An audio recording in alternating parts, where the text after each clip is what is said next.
Okay, if you have a laptop, in this instance it's a Dell Latitude E5570, and you have it connected to a docking station. In this instance it's an ePort 2 docking station, Dell, and you find that one of the screens intermittently and unexpectedly blinks off and you cannot switch it back on. Here's a solution that I have discovered in my particular instance. Go to the device manager of your laptop, choose monitors, identify which monitor is blinking. So in my instance it was the VGA monitor. Just right click and choose disable. Now it's already disabled and the problem has been resolved.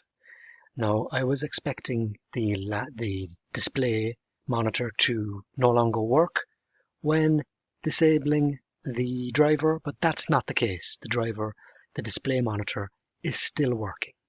So as I said, in my instance, the problem was resolved by simply disabling the driver. And thank you for watching.